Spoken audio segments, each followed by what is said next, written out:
Magandang gabi po, Pag-asa Weather Update. Alamin ang lagay ng panahon bukas ng Linggo, October 15, 2023 at sa mga susunod na araw.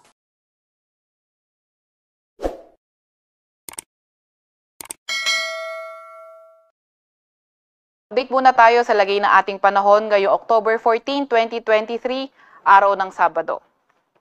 Sa kasalukuyan nga ay yung area na magiging maulan sa ating bansa, itong Palawan area, kung saan yung trough o extension ng low pressure area na binabantayan natin noong mga nakaraang araw, yung nagdadala ng maulap na papawirin na may mga kalat-kalat na pag-ulan, pagkidlat at pagkulog dito sa may area ng Palawan. Yung low pressure area naman na ito ay nasa labas na ng ating area of responsibility at mababa ang tsansa na pumasok pa ito muli sa atin.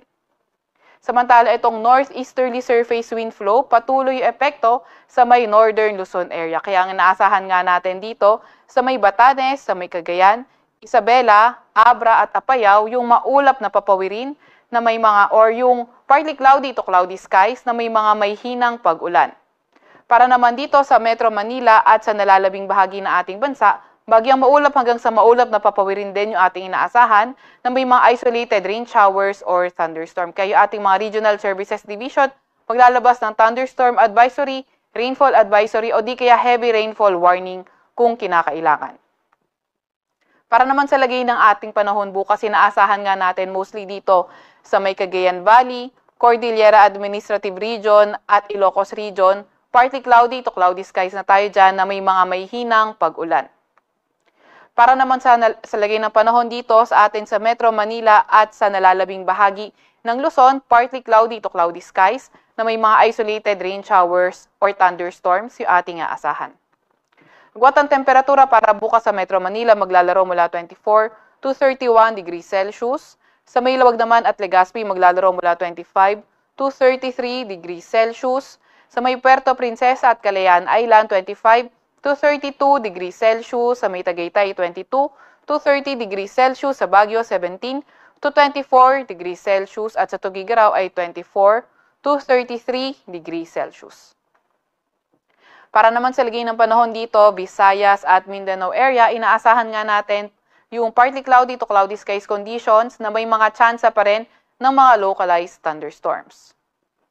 Agwat ang temperatura para sa may Iloilo, Cebu at Davao ay maglalaro mula 25 to 32 degrees Celsius. Sa may Tacloban naman ay 26 to 32 degrees Celsius at sa may Zamboanga ay 26 to 32 degrees Celsius. Sa may Cagayan de Oro, 24 to 32 degrees Celsius.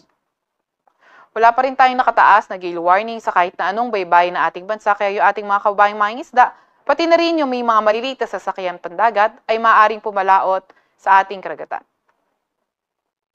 Para naman sa 3-day weather outlook ng mga pangunahing syudad natin. So inaasahan nga natin dito sa Metro Manila, Baguio, Legazpi, Metro Cebu at Metro Davao. In the next 3 days, magpapatuloy pa rin yung partly cloudy to cloudy skies condition na may mga tsansa ng mga localized thunderstorms. Muli, yung ating mga Regional Services Division maglalabas ng rainfall advisory, heavy rainfall warning o di kaya thunderstorm advisory kung kinakailangan. Agwat ang temperatura sa susunod na 3 araw dito. Sa Metro Manila maglalaro mula 24 to 32 degrees Celsius. Sa Baguio naman ay 16 to 24 degrees Celsius. Legazpi, 25 to 33 degrees Celsius. Sa Metro Cebu naman ay 25 to 32 degrees Celsius. At sa Metro Davao, 24 to 33 degrees Celsius.